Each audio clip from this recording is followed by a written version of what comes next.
youngest presenter we have ever had here, so let's give her a really big round of applause. So I'm totally embarrassing her because she's in that awesome age that we all loved and never want to go back to. All right, so Maggie, though, is an incredibly talented 8th grader. She goes to Indian Hills and she's involved with anything that doesn't involve the ball. So dance, singing, you name it. And Cris is a professor at Drake, but her biggest accomplishment is being Maggie's mom. So let's give them a big round of applause.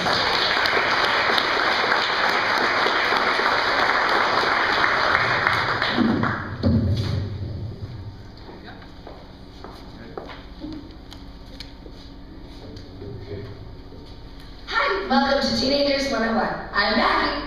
And I'm Cris. I'm 13 and I've already crossed that magical barrier into teenagerhood. So I like to think I know what I'm talking about. And as Maggie's mom, I consider myself uniquely qualified to give you some advice on surviving and thriving in a teenager household. So this presentation is going to include some good advice on discipline and talking about taboos and either how to speak teen. All right, so what's the first topic, Maggie? Our first topic is discipline.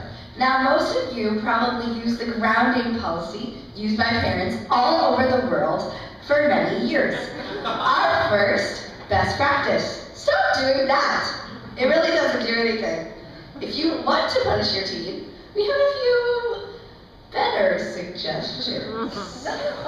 All right, so our very first suggestion is incredibly effective. It's non-violent and it's very easy, and it's called nagging. And that's practice number 2. See, us moms, we learn how to nag and we practice on our husbands before our children become teens.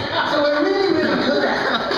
And it's very annoying, so our teens absolutely hate it. Now, if you don't want to nag, you can try the next best practice, which is called embarrassment.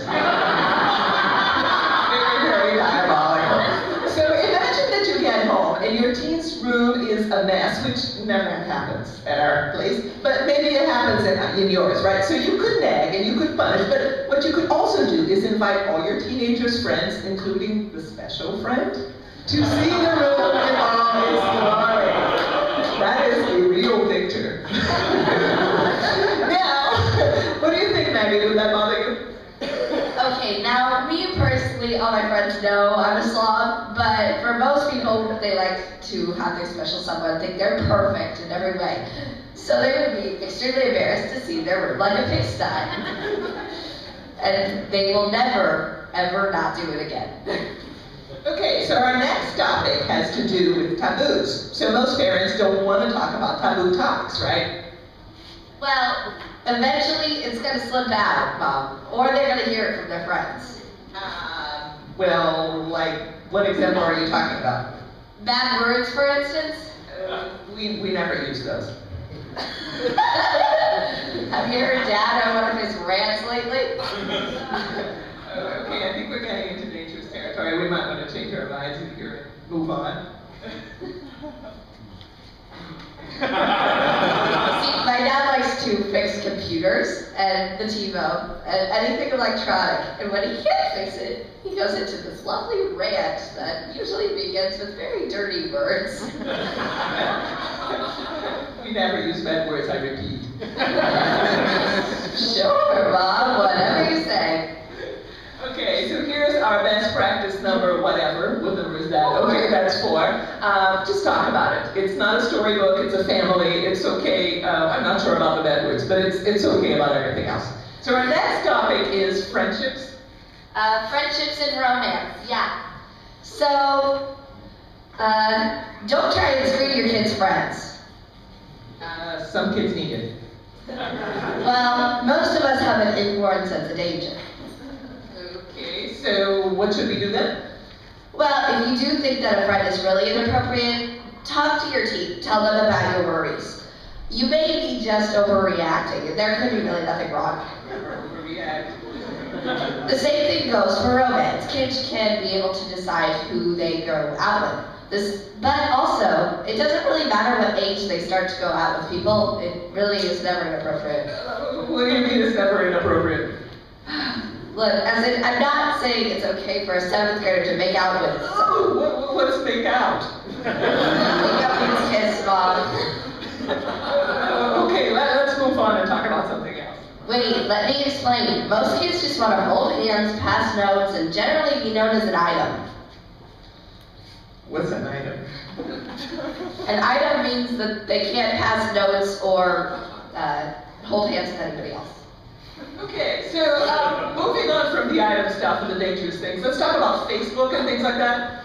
Okay, so most kids don't want you logging onto their profiles. It's kind of an invasion of privacy, but you don't need to use their passwords in order to check on their account. Alright, so what do? Help them set up the account. Make sure the privacy settings are set so that nobody who isn't friends with your team can see anything that they shouldn't be seeing. Also, become friends with your team. You can check on their profile every once in a while and recommend friends that your team knows. It's a win-win. Okay, so that's our best practice number 5. Don't fight Facebook. In fact, I have a lot of fun being friends with Maggie in Facebook and friends with Maggie's friends as well. You know more about your team that way than in any other way. Okay, so what's next? Oh yeah, language. Teen language is very strange. Yeah, we use text talk, and then there are certain words that have different meanings for teens than adults. Alright, so you use, let's see, beast, and what's the other one? Sick?